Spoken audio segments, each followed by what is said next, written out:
In a cozy little mouse village lived many mice who were always worried about a big, fluffy cat. Oh, that cat!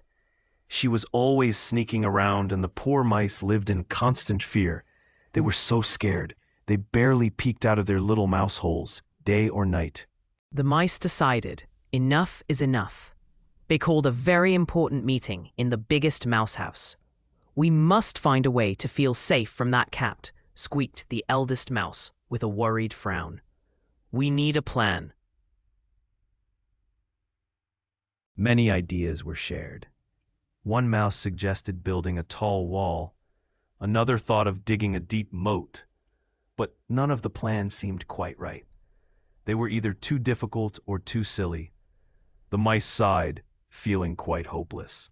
Suddenly, a very young and bright-eyed mouse jumped up. "I have an idea!" he squeaked excitedly. "It's very simple. Let's put a little bell on the cat's collar. Then, whenever she moves, we'll hear the bell and know she's coming.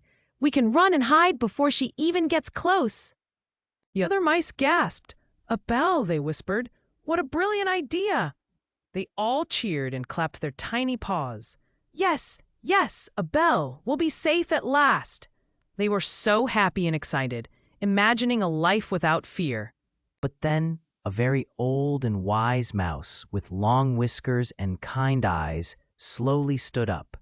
He smiled gently at the young mouse and said in a calm voice, "That is indeed a very clever plan, young one.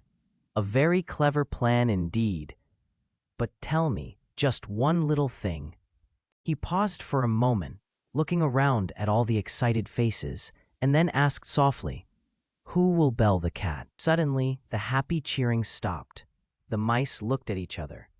Putting a bell on the cat sounded easy to say, but doing it, that was a very different thing. It's often easy to talk about big ideas, but the real challenge is in taking action and figuring out how to make them happen.